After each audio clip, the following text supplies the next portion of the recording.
Tá, deixa eu compartilhar minha telinha aqui. Já comecei, viu? Tá. Só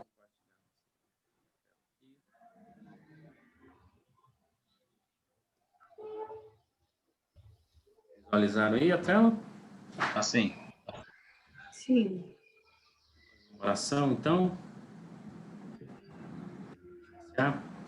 Senhor, nós te louvamos e agradecemos, ó Deus, por esse dia, por essa manhã, pela oportunidade de estarmos aqui, ó Pai. Abençoa esse dia, abençoa essa aula, fala aos nossos corações, nos instrui, Pai.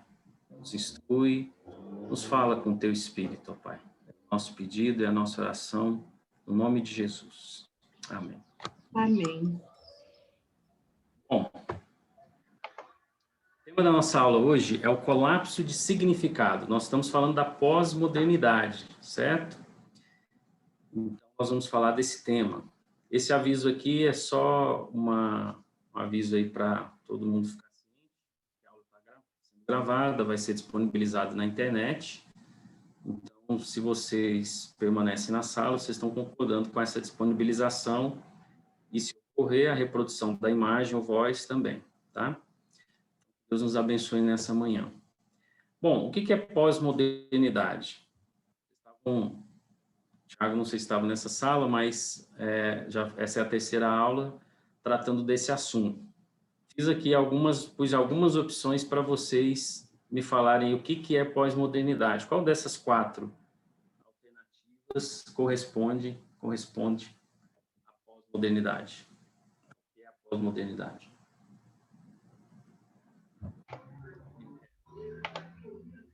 Tá?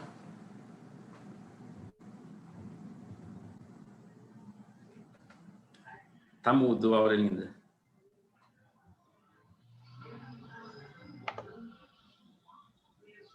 É o B? Vamos ver?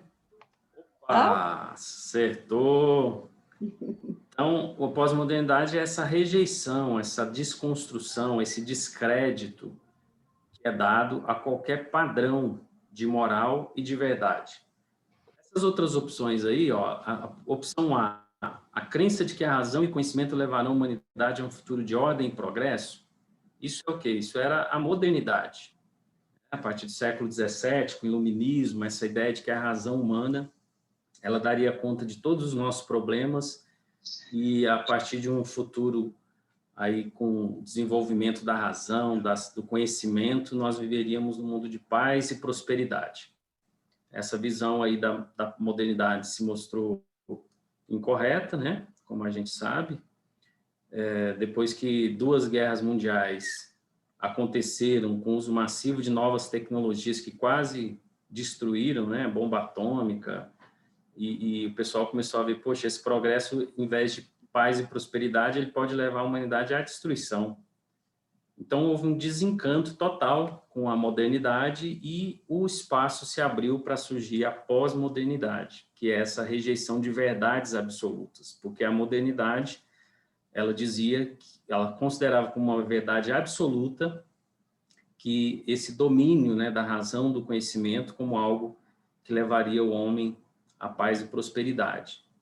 Uma ideia, digamos, de uma verdade completa, total, né, global. Esse item C, apego à tradição que resistiu à prova do tempo e mostrou ser útil à sociedade, isso aí é o conservadorismo, né? É uma doutrina política aí, que é o conservadorismo. E o item D, essa busca do igualitarismo econômico da propriedade comum, é o que a gente chama aí de socialismo, né? Uma definição simplificada, mas é o conceito de socialismo. Então, a gente pode dizer que o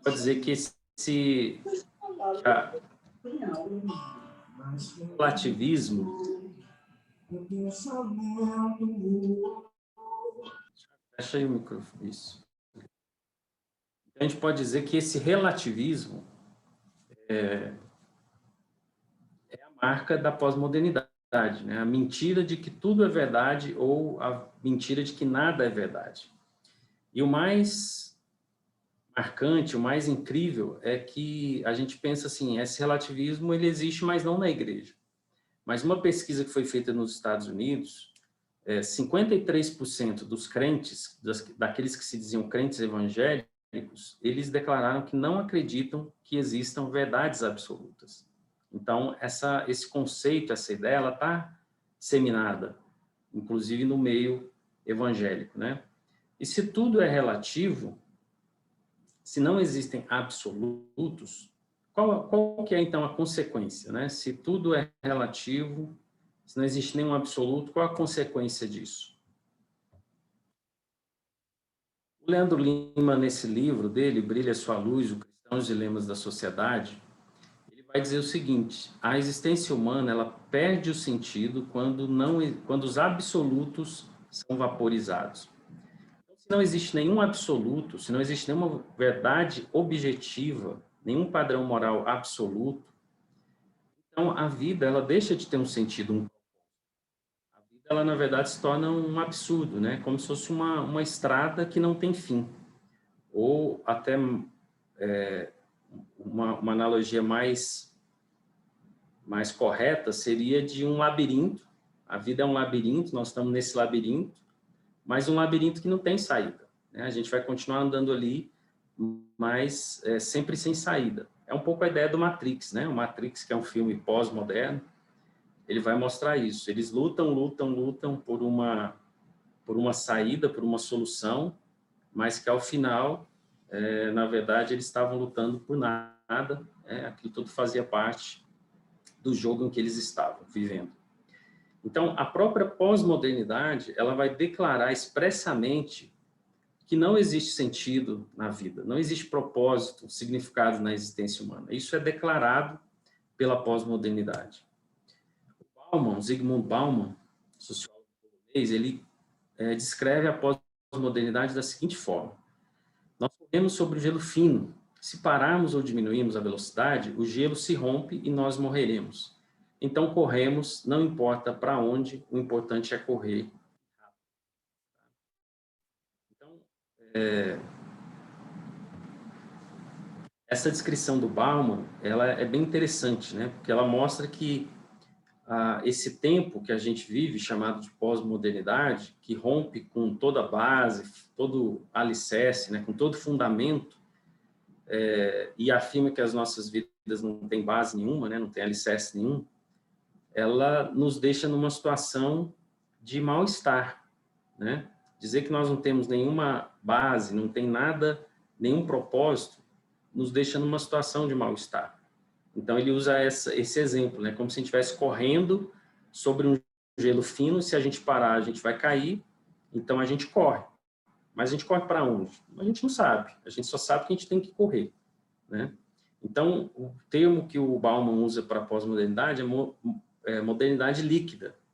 Por quê? Porque tudo é líquido, tudo é etéreo, tudo é flexível, tudo é feito para não durar, né? Os prazeres são instantâneos, não existe mais nada que possa nos trazer uma segurança, não existe um sentido pré-existente ou pré-determinado.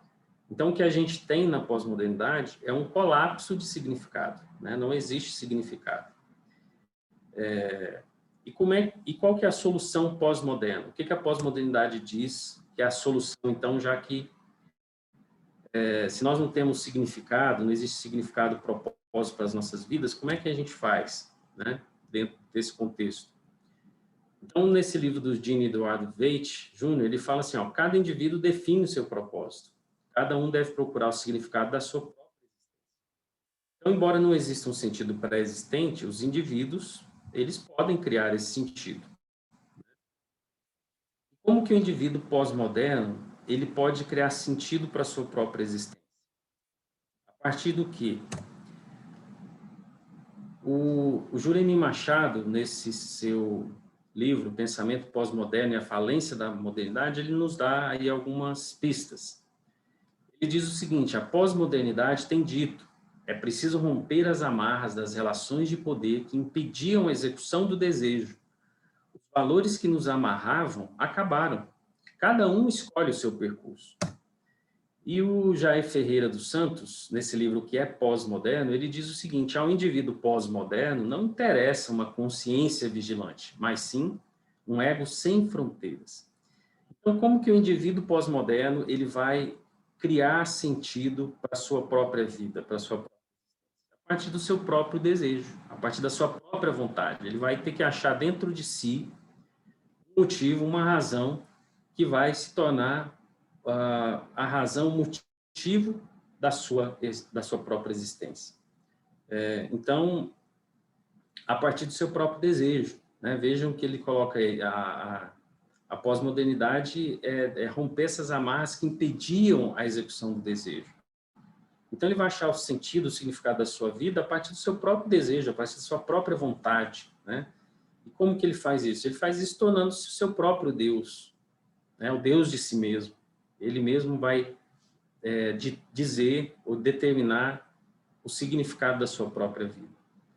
E ao indivíduo pós-moderno não interessa uma consciência vigilante. O que é uma consciência vigilante? A consciência vigilante é confrontar a sua própria vida com qualquer padrão moral, ou mesmo qualquer padrão, qualquer assunto, qualquer aspecto da moralidade que a sua própria consciência o acusar.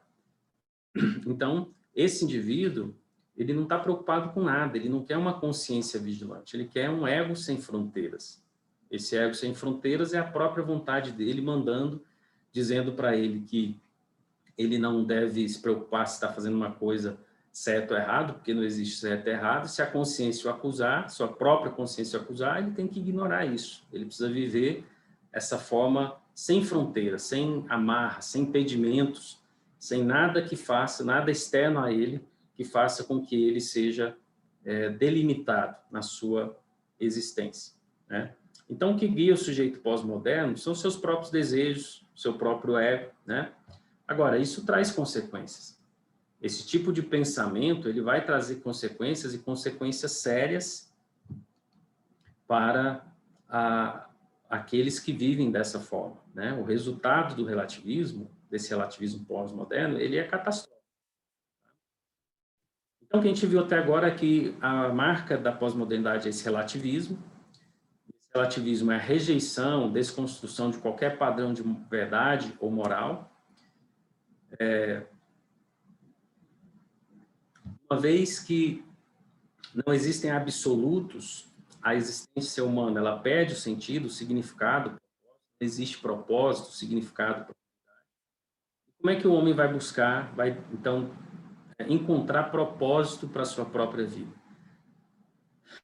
Basicamente, simplificando aqui, ele vai poder encontrar duas grandes coisas. Ou ele vai partir para um niilismo, ou seja, ele vai reconhecer que a vida não tem sentido e vai viver nesse vazio existencial de que, de fato, não tem sentido a vida, vai viver nesse pessimismo, né, nessa falta de sentido. Ou o que a maioria faz, vai partir para uma vida de hedonismo, né? Se a vida não tem sentido, o que eu vou fazer? Vou aproveitar a vida, né? Vou buscar o prazer como sentido de existência. O prazer, ele passa a ser o sentido da vida. Para que eu existo? Para buscar prazer. Para maximizar ao máximo o meu prazer e, ao mesmo tempo, tentar reduzir ao máximo a minha dor, a minha tristeza, o meu sofrimento, né? E ter prazer passa a ser a coisa mais importante na vida desse sujeito pós-moderno. Quais são as consequências, então? O hedonismo, que nós falamos, o hedonismo ele tem alguns filhos. Ele tem alguns filhotinhos. O primeiro deles é o imediatismo. Porque se eu quero buscar prazer, eu quero ter prazer, esse prazer ele precisa ser imediato. Eu não vou esperar para ter prazer. Se eu quero fazer uma coisa, eu tenho que fazer agora. Não preciso esperar nada para fazer. Esse imediatismo também é uma despreocupação com longo prazo, né, com consequências das ações atuais. Se eu faço alguma coisa agora e ela vai ter consequência, eu não tenho que me preocupar com essas consequências, né? Eu tenho que me livrar dessas preocupações e viver intensamente a minha vida e viver o agora, já que nada é feito para durar mesmo, né? Tudo é líquido, tudo é descartável. Então, eu tenho que buscar viver o agora. Principalmente relacionamentos nesse sentido, né? Os relacionamentos passam a ser descartáveis. Eu não me preocupo com relacionamentos duradouros, eu me preocupo em simplesmente aproveitar o hoje. Se eu estou com alguém, eu vou aproveitar o momento agora. Amanhã, talvez eu nem quero mais saber dessa pessoa, né? As pessoas passam a ser também descartáveis. Muitas pessoas não querem ter filhos. Não estou dizendo que é todo mundo, mas dentro dessa visão pós-moderna, essa ideia de não ter filhos, ela, muitas vezes, ela está relacionada com esse hedonismo imediatista, né? Ter filhos é uma decisão de longo prazo, de cuidar de alguém, de ter responsabilidades. Isso eu não quero. Isso vai atrapalhar a minha vida. Isso vai me impedir de viver a minha vida do jeito que eu quero e buscando maximizar o meu prazer, né? Um outro filho do hedonismo é o individualismo. O hedonismo, ele não olha para os outros, ele não procura o bem dos outros, ele não procura o amor ao outro. Ele procura, como nós vimos, o quê? O seu ego sem fronteiras. O seu ego sem fronteiras. Não interessa os outros, não interessa se as pessoas vão sofrer com as minhas decisões, se isso vai causar problemas para outras pessoas. Não importa, né? O hedonismo ele é individualista. O que importa é se eu estou tendo prazer. O que importa é se eu estou bem, né? O que importa é se eu estou achando propósito na minha vida a partir disso. Então, o hedonismo, ele tem esse outro filho aí, que é o individualismo. Um outro filho do hedonismo é o consumismo. O hedonismo, o hedonista, né, a pessoa que vive nesse padrão pós-moderno, vai buscar o consumismo também como uma forma de se satisfazer, como uma forma de prazer, como uma forma de sentido para a sua vida. Consumir coisas, ele vai consumir atividades, ele vai consumir bens, né? Então, a gente vê, por exemplo, nas redes sociais, isso é muito comum, né? As pessoas mostrarem aquilo que elas consomem. Eu fui num restaurante lá, mostrei o prato, mostrei uma bebida diferente, mostrei que eu viajei, né? Porque isso também é consumismo. Você consumir, não é só você comprar coisas, é você fazer coisas também, né? Fazer atividades, consumir atividades, viajar, ir em vários lugares. Então, esse consumismo, ele é muito presente e é uma dessas marcas, um desses filhos do hedonismo. Uma outra característica, uma outra consequência da pós-modernidade é esse subjetivismo, ou seja, não existe um referencial externo, não existe um referencial objetivo fora de nós. Cada um tem o seu referencial, o seu absoluto dentro de si. O sentido para a minha vida eu vou buscar dentro de mim mesmo, dentro dos meus desejos, com base em quê? Com base nas minhas emoções, com base nas minhas sensações, na minha experiência. É isso que nesse lugar que eu vou buscar sentido, né? E ele é bem subjetivo. Ele não é objetivo. Por exemplo, se a gente fala da Bíblia, se a gente fala que a Bíblia... Oi? Daniel. Oi? Opa, tudo bom, Márcio? Bom dia.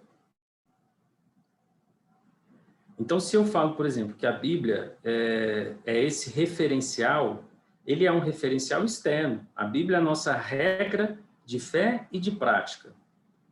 Se eu estou dizendo isso, eu estou dizendo que o meu referencial, ele é externo, ele é objetivo. A Bíblia é esse referencial de verdade para mim, verdade absoluta. Ele é externo a mim, ele não está dentro de mim. E o subjetivismo, ele traz esse referencial para dentro. Não, você vai buscar onde? Dentro de você, das suas emoções, das suas sensações, da sua experiência. É isso que vai te guiar, né? É isso que vai te dizer para onde você tem que ir. É isso que vai dizer como é que você tem que tomar suas decisões. Como é que você vai decidir alguma coisa? Não, eu senti que isso era o melhor, né? É bem subjetivo. Esse também é uma marca e uma consequência dessa pós-modernidade. E, por último, o misticismo. O misticismo está muito presente hoje como marca desse tempo pós-moderno que a gente vive. As pessoas, embora não tenham um desejo de buscar a Deus, elas acabam sendo místicas, se envolvendo com diversas questões místicas, né? E a objetividade das coisas também não dão conta de responder a todas as questões, né? A frieza da razão, do conhecimento, não responde a todos os dilemas, e as pessoas buscam nesse campo místico, e buscam em tudo que elas puderem, em diversas fontes, em diversos lugares, mesmo que essas coisas sejam conflitantes, elas vão buscar um pouco disso em coisas orientais, coisas de energia, coisas da nova era. Então, essas características todas são características da pós-modernidade atual e são as consequências de se viver de uma forma como a pós-modernidade prega e que faz parte dessa busca por algum sentido na vida. Agora, qual que é o problema disso tudo? O problema disso tudo é que, em primeiro lugar, a pós-modernidade, ela ignora a existência de um Deus justo e pessoal, né? Já é de cara tirado da equação. Se não existe um propósito, não existe uma razão para a nossa vida, é porque a gente está dizendo que não existe um Deus que é justo e pessoal, um Deus que nos criou, né? Então, Deus já é tirado dessa equação. E um outro problema, outra consequência disso, é que a pós-modernidade, quando diz que a gente tem que buscar razão no nosso próprio desejo, na nossa própria vontade, ela vai ignorar essa condição do homem e a sua natureza pecaminosa. O homem é um homem com a natureza caída, né, que se alimenta, a sua natureza se alimenta do pecado. E esse pensamento pós-moderno, então, o que ele vai estimular? Ele vai estimular o pecado, o engano, né? Olha só esses textos aí que nós colocamos de Jeremias 17:9. Nos diz: enganoso é o coração mais do que todas as coisas e desesperadamente corrupto, quem o conhecerá? Marcos 7:20-23.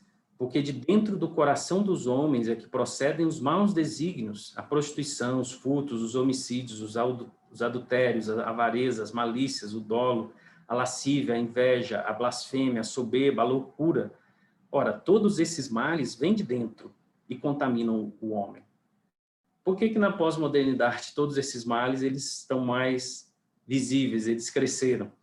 Porque a pós-modernidade diz que nós temos que buscar razão dentro de nós mesmos, dos nossos desejos, das nossas vontades. E a vontade do homem é essa que está aí, descrita em Marcos 7:20-23. Né?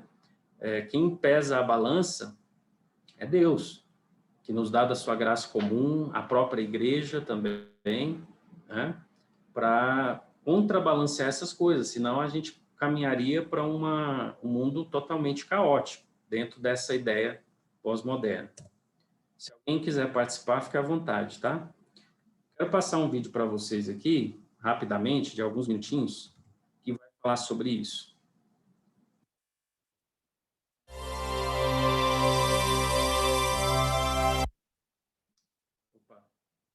Espera aí, gente, desculpa que eu acabei tirando aqui o compartilhamento. Só um minuto. Desculpa.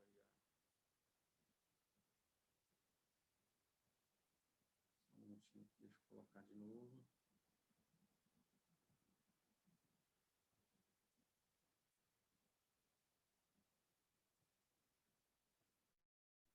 Ok. Vendo a tela aí, né? Vou tirar isso.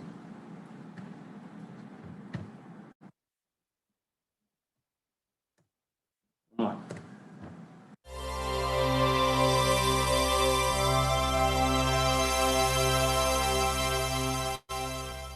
Nós estamos vivendo um período, uma era muito importante da história da humanidade e se discute hoje a questão da pós-modernidade. Outros já acham que esse assunto já é passado, que já estamos noutra fase.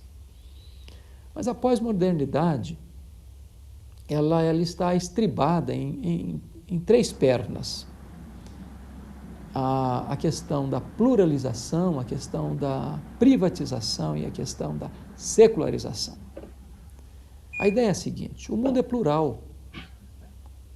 O mundo tem muitas ideias, tem muitos conceitos, tem muitos valores, tem muitas culturas, tem muitas religiões, tem muitas filosofias, tem muitas cosmovisões, e nenhuma delas pode ter a pretensão de deter a verdade. Portanto, neste mundo plural, a verdade é relativa. A segunda perna é a privatização, ou seja, cada um tem a sua própria verdade. Eu tenho a minha verdade, você tem a sua. Eu tenho a minha religião, você tem a sua. Eu tenho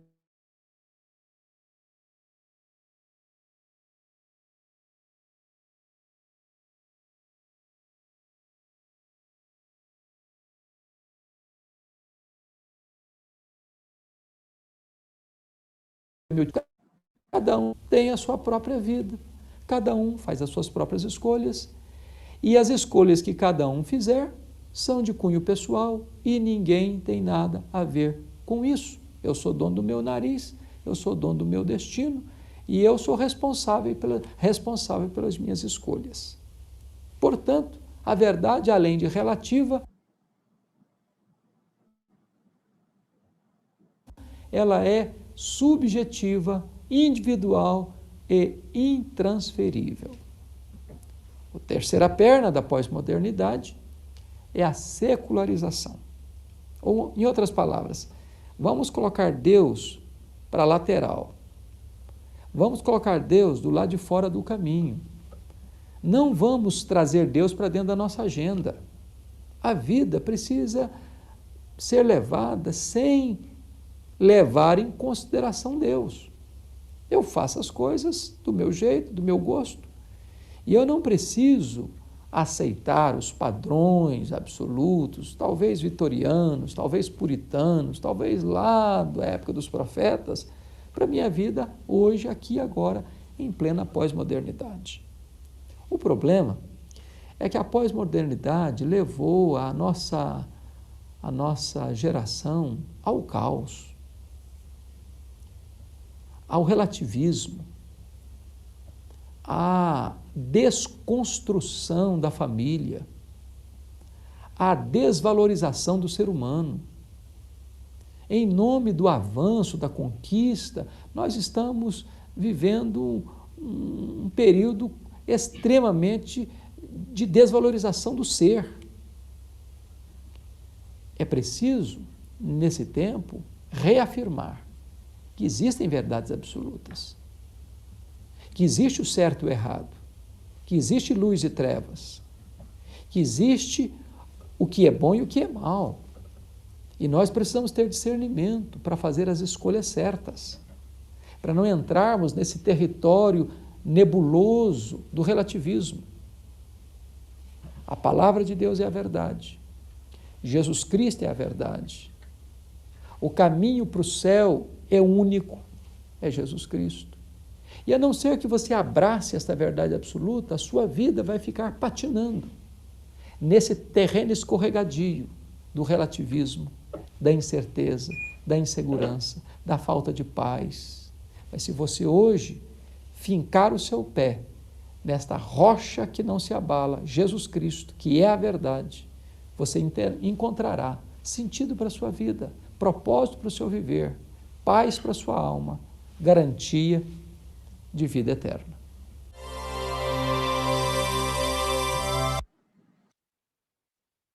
Certo. Gente, alguém tem alguma questão, alguma colocação, alguma dúvida até agora?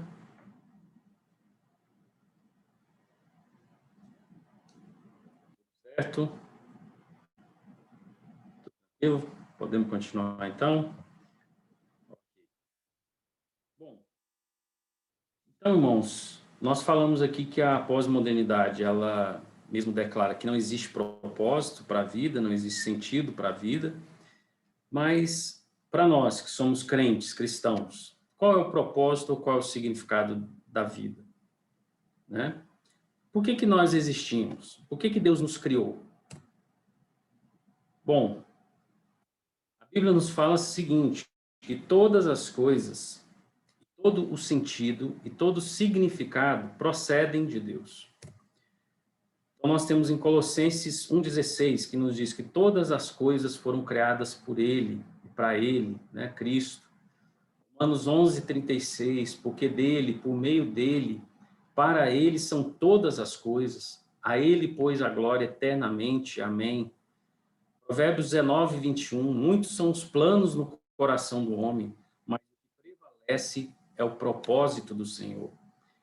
Então, nós sabemos, a Bíblia, a palavra de Deus nos mostra que todas as coisas e todo o sentido e significado procedem de Deus, né? Deus é o nosso Criador.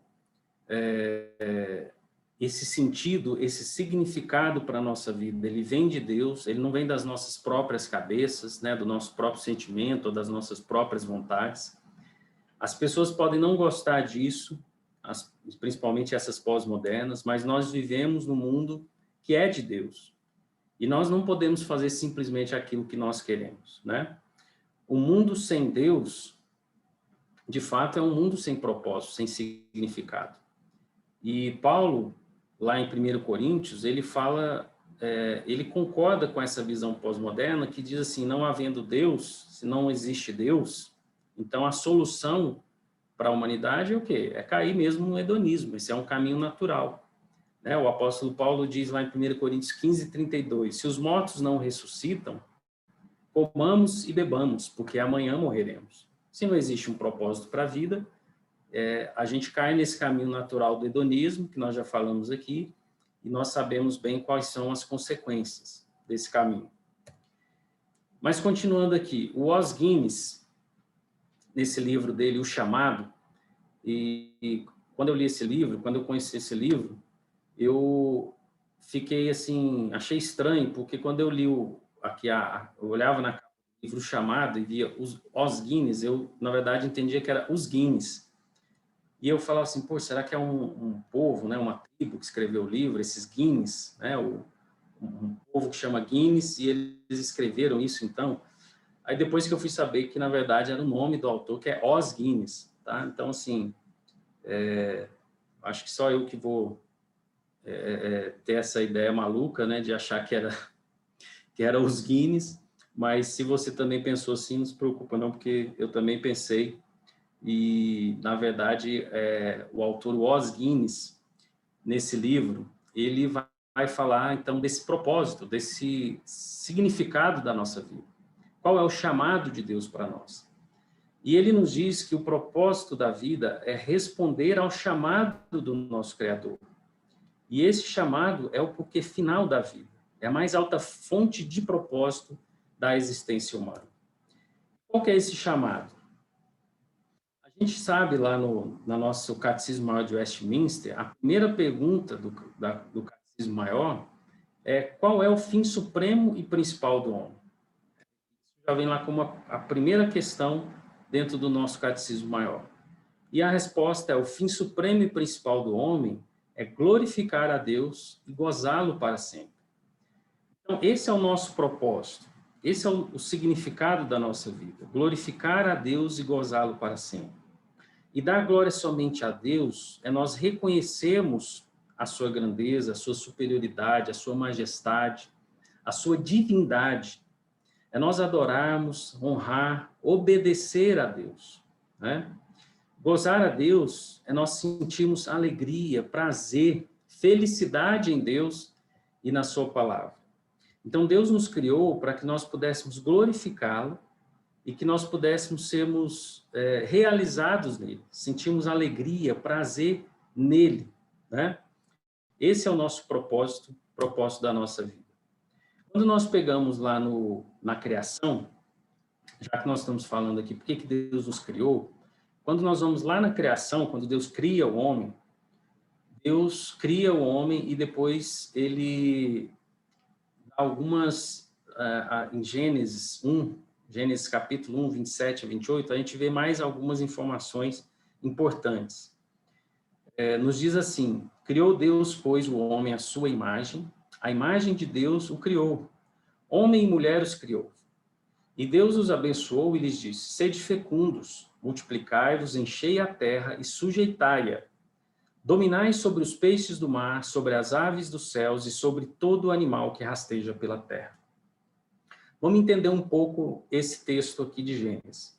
Primeiro, ele fala que Deus nos criou a sua imagem e semelhança. Quando Deus nos cria, ele nos cria a sua imagem e semelhança. Nenhum outro animal, nada que foi criado por Deus, a Bíblia nos fala que foi criada a imagem e semelhança de Deus. Só o homem e a mulher, só a humanidade, quando criada, foi criada a imagem e semelhança de Deus. Isso significa que Deus, quando nos criou, ele nos dotou de uma capacidade, de capacidades que são próprias de Deus. Por isso nós somos imagem de Deus, criados à imagem e semelhança de Deus. Porque quando Deus nos criou, ele nos deu alguns atributos que são divinos, alguns atributos que são de Deus, e ele compartilhou conosco. Que atributos são esses? Então, Deus, quando nos criou, ele nos deu uma capacidade, por exemplo, de raciocinar, capacidade de pensar. Ele também nos deu uma capacidade de amar, uma capacidade de nos relacionar, uma capacidade de buscar comunhão, uma capacidade de buscar comunhão com Ele, com Deus, de nos relacionarmos com Deus, de conhecermos a Deus e de nos relacionarmos com Ele. E também de nos relacionarmos entre nós, né, entre as pessoas. Então, Deus nos dá essa capacidade. Quando Ele nos cria, Ele nos dá essa capacidade. Então, quando Deus nos cria, Ele nos cria com esse propósito, de nós nos relacionarmos com Ele, de nós buscarmos comunhão com Ele, de nós amarmos a Ele, pelo que Ele é, pelo que Ele faz, por Ele ser o nosso Criador, né? Deus também, quando nos cria, Ele nos fala para nós sermos fecundos, multiplicarmos, enchermos a terra. Então, Deus também, quando nos cria, Ele nos chama para que nós possamos, além de nos relacionarmos com Ele, de termos uma comunhão com Ele, amá-lo, Ele também nos cria com outros propósitos, digamos assim. Por exemplo, para criarmos uma família, para termos uma família, para amarmos uma família. Gênesis aqui também vai dizer que quando Ele nos cria, Ele nos dá aqui uma ordem, um mandato, né, de encher a terra, dominar, sujeitar a terra. Ou seja, Deus nos cria com essa capacidade de podermos criar, desenvolver, para que a gente possa cumprir esse mandato que é chamado de mandato cultural, né? Ou seja, capacidade de trabalhar, capacidade de desenvolver coisas, a capacidade de criar, a capacidade criativa de Deus também de certa forma, passada para nós, né, nessa imagem de Deus. A gente tem uma capacidade de criar, de desenvolver, que nos é dada por Deus, de estudar, de aprender, de trabalhar. Então, todas essas coisas, elas que foram dadas por Deus quando nós fomos criados, foram dadas para que a gente pudesse fazer, para que a gente pudesse desenvolver para a glória de Deus.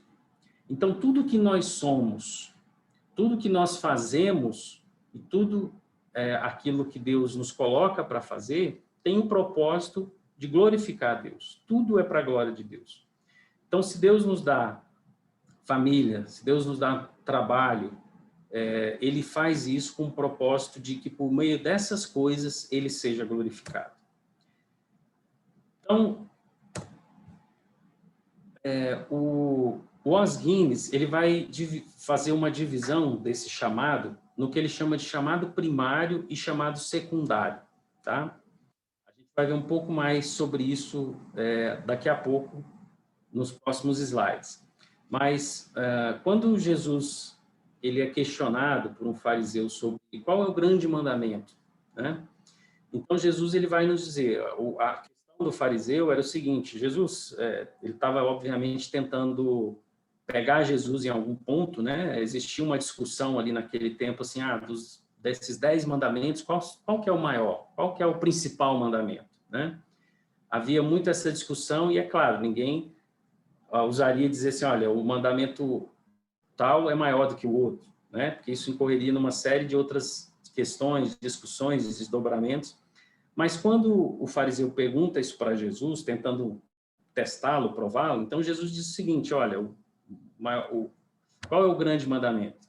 amarás o Senhor teu Deus de todo o teu coração, de toda a tua alma, de todo o teu entendimento. Este é o primeiro e grande mandamento. O segundo, semelhante a este, é amarás o teu próximo como a ti mesmo. Então, Jesus aqui ele faz um grande resumo dos 10 mandamentos, dizendo, olha, esses mandamentos que Deus nos dá, essa lei moral de Deus, nada mais é do que dizer o seguinte, olha, ame o Senhor teu Deus, né, os 4 primeiros mandamentos ali que tratam da nossa relação com Deus, o nosso relacionamento com Deus. Se tratam desse nosso relacionamento com Deus, o que eles querem dizer? Olha, ame a Deus de todo o teu coração, de toda a tua alma, de todo o teu entendimento. Este é o primeiro grande mandamento. Então, quando Deus nos cria, o grande propósito, o significado da nossa vida, a grande razão de Deus nos criar é para nós desfrutarmos um relacionamento íntimo e pessoal com Ele. Esse é o grande propósito da nossa vida, né? Gozarmos de um relacionamento com Deus. É nós amarmos a Deus, recebemos o amor de Deus na nossa vida, sabemos que esse Deus todo-poderoso, né, criador de todas as coisas, do universo, de tudo que existe, ele nos criou com o propósito de que nós nos relacionássemos com ele, de que nós pudéssemos amá-lo, de que nós pudéssemos viver uma comunhão com ele, né? E é por isso que Deus, com a queda do homem, o que ele vai fazer? Ele vai ele tem um plano traçado, né, desde a eternidade, para que esse propósito voltasse a ser atingido. Como nós nos tornamos inimigos de Deus, voltamos as costas para Deus, o que Deus faz? Ele manda Jesus para morrer no nosso lugar, seu próprio filho, né, para pagar o preço por nós, pagar essa dívida que nós temos com Deus, para que nós pudéssemos novamente o quê? Nos relacionar com Ele. Então, esse é o grande propósito da nossa vida, esse é o propósito para o qual Deus nos criou. E que o Os Guinness, no seu livro, chama de chamado primário. Por quê? Porque desse chamado primário se desdobram outros chamados que nós já comentamos aqui com vocês, né? A gente vai entrar isso daqui a pouco. Eu queria só passar esse vídeo aqui, que é bem rapidinho, 2 minutos, para a gente ver e, em sequência, a gente conclui. O que é mais importante na vida de alguém? No mundo que a gente vive hoje, tudo pode ser importante ao ponto de a gente dar toda a nossa vida, gastar todo o nosso tempo e toda a nossa energia. A gente pode fazer de um filho a coisa mais importante da vida. A gente pode fazer de um pai e os seus desejos e suas expectativas sobre o nosso futuro na universidade a coisa mais importante da nossa vida. A gente pode fazer de um carro a coisa mais importante da nossa vida. A gente pode fazer da nossa carreira a coisa mais importante da nossa vida. A gente pode fazer dos nossos bens materiais a coisa mais importante da nossa vida. A gente pode fazer da nossa inteligência, capacidades e dons maravilhosos que Deus nos deu a coisa mais importante da nossa vida. A gente pode fazer de nós mesmos a coisa mais importante dessa vida. E qual é o problema com tudo isso? O problema é que todas estas coisas jamais serão amadas de uma maneira genuína e verdadeira. Só existe uma maneira de um filho ser amado verdadeiramente, de um pai ser amado verdadeiramente, de uma esposa ser amada verdadeiramente, de você amar o que você faz de uma maneira verdadeira, se você for capaz de amar a Deus sobre todas as coisas. Quando você ama a esposa ou ama o ambiente de trabalho, o seu amigo ou qualquer coisa mais do que Deus, você transforma isso que você está amando em um Deus. E o problema é que você nunca vai conseguir ter as expectativas em torno destas coisas que você transformou em um Deus, em um ídolo, aquilo que somente Deus pode te dar. Em consequência disso, seu filho não sabe o que é ser amado como filho, a sua carreira profissional não é amada como deveria ser amada, as coisas à sua volta, como você, sua inteligência, sua capacidade, não é amada como deveria ser amada, porque a única coisa que coloca em equilíbrio o nosso amor em relação a tudo que existe nesse mundo é o amor a Deus sobre todas as coisas. Todas as vezes que você amar a Deus sobre todas as coisas, tudo tem a oportunidade de ser amado de uma maneira genuína e verdadeira. Mas quando Deus não é amado sobre todas as coisas, todo o amor que a gente tem pelas coisas é doentio, porque destrói a nossa vida, destrói o nosso coração, destrói a nossa mente, destrói tudo aquilo que de fato dentro de nós poderia construir um universo maravilhoso que é o universo da adoração. Por isso, você que é jovem tem uma oportunidade maravilhosa de ser exemplo, não só na comunidade cristã que você vive, mas no mundo que você vive, se você ousar amar a Deus mais do que tudo à sua volta.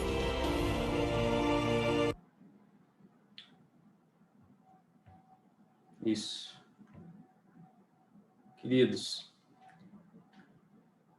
nosso propósito, nós fomos criados para amar a Deus acima de todas as coisas. Se nós não fazemos isso, nós não sabemos o que é amar. Nós não sabemos como amar as pessoas. Porque Jesus nos mostra ali, o primeiro mandamento é amar a Deus acima de todas as coisas e amar ao próximo como a nós mesmos. Mas nós só vamos saber amar ao próximo como a nós mesmos se nós amarmos a Deus acima de todas as coisas. Deus nos chamou para isso. Esse é o propósito da nossa vida. É para isso que nós fomos criados. Para amar a Deus acima de todas as coisas. Esse é o nosso chamado principal, o nosso chamado primário. Mas Deus nos chama para outras coisas. Deus nos chama também para amar a nossa família, amar as pessoas. Tudo isso para a glória dele. A partir desse amor por ele, nós somos chamados para criar um lar, ter uma profissão, para trabalhar, para usar os nossos dons e talentos, para que tudo isso seja para glorificar a Deus, para demonstrar para Deus o quanto nós o amamos. Tudo tem que ser para a glória de Deus. Tudo que nós fizermos tem que ser para a glória de Deus. Se nós comemos, bebemos, tem que ser para a glória de Deus. Tudo que nós fizermos tem que ser para a glória de Deus, porque o propósito da nossa vida é viver para a glória de Deus. O Os Guinness, ele queria terminar com esse slide aqui, que é uma provocação do Os Guinness, onde ele fala o seguinte: muitas vezes nós cristãos vivemos como se a nossa vida não tivesse sentido, como se a nossa vida não tivesse propósito, como se a nossa vida não tivesse um significado. E o Os Guinness, ele faz aqui uma provocação. O problema dos cristãos ocidentais não é que não estejam onde deviam estar, não são o que deviam ser onde estão. Às vezes nós estamos no nosso trabalho, nós estamos numa família e a gente pergunta: o que eu estou fazendo aqui? Por que eu estou nesse lugar? Por que eu estou nessa família? Né? E, meus irmãos, Deus não nos colocou no lugar errado. Deus não nos colocou onde nós não deveríamos estar. Nós estamos exatamente onde nós deveríamos estar. Agora, nós precisamos ser quem Deus quer que nós sejamos. Nós precisamos buscar a Deus e fazer tudo que nós fizermos para a glória dele. Seja na nossa família. Então, na nossa família, se nós somos marido, ou se nós somos esposa, ou se nós somos filho, Deus nos diz como que nós temos que agir para a glória dele. Então, vamos fazer assim, vamos agir da forma que Deus nos fala, demonstrando o nosso amor por Deus e por essas pessoas, para a glória de Deus, para que Deus seja glorificado. No nosso trabalho, vamos trabalhar ali como se fosse para Deus, como se o nosso patrão fosse Deus, para que ele seja glorificado no nosso trabalho. A nossa fé, ela não é só importante particularmente, como a pós-modernidade afirma, né, que a fé ela é privada, ela tem que ficar numa esfera privada. Não, ela tem relevância. Na medida em que nós desempenhamos o nosso propósito, a nossa fé vai ficando cada vez mais relevante aonde Deus nos coloca, né? No nosso lar, no nosso lugar. Então, que Deus possa nos abençoar, que Deus possa colocar no seu coração esse senso do propósito que ele tem para a sua vida, em todos os aspectos. Que a gente possa amar a Deus acima de todas as coisas, buscar a Deus acima de todas as coisas, e aí, a partir disso, todas as demais questões vão começar a fazer sentido. Tudo vai começar a fazer sentido, a gente vai entender por que nós estamos no nosso trabalho, nós vamos entender por que nós estamos na nossa família, nós vamos começar a entender por que Deus nos colocou em cada um desses lugares para que nós pudéssemos glorificá-lo, para a glória dele. Deus nos abençoe, meus irmãos. Que Deus possa abençoar cada um dos irmãos nessa manhã e que a nossa vida seja essa vida, uma vida com esse propósito, de glorificar a Deus, de amá-lo acima de todas as coisas, porque a nossa vida só vai ter propósito a partir disso. Sem isso, nós vamos estar nesse redemoinho da pós-modernidade, nessa loucura que é a pós-modernidade, e nós vamos estar igual o Bauman falou lá no começo, naquele slide, né, que a gente mostrou. A pós-modernidade é aquilo, é correr sobre um gelo fino, e se a gente não corre, a gente cai, mas a gente sabe que a gente precisa correr. Agora, para onde, a gente não sabe. A gente só sabe que a gente precisa correr e muito, porque senão a gente cai nesse gelo, né? A gente fica nesse labirinto. A vida pós-moderna ela é um labirinto, só que é um labirinto sem saída. Para a gente sair desse labirinto, só tem um jeito, né?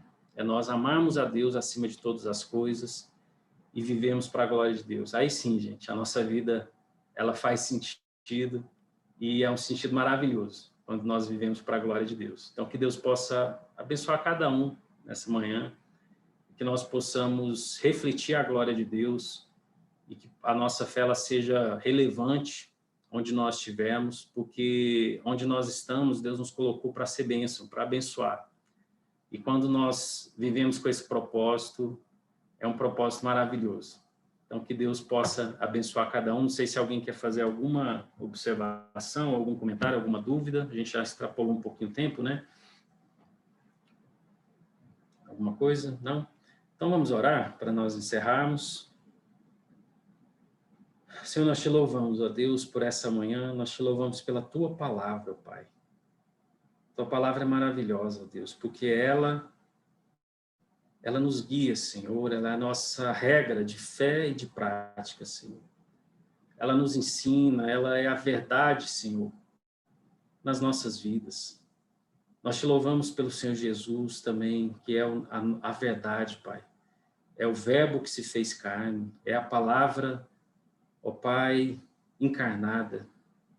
Nós te louvamos, ó Pai. Nós te louvamos porque, apesar da nossa miséria, apesar do nosso pecado, apesar do nosso estado, Senhor, ó Deus, o Senhor não desistiu de nós e o Senhor nos buscou, o Senhor nos resgatou do império das trevas e nos trouxe para junto do Senhor, Pai, para que a nossa vida tivesse um propósito maravilhoso de te amar, de relacionar com o Senhor, de ter comunhão com o Senhor, ó Pai.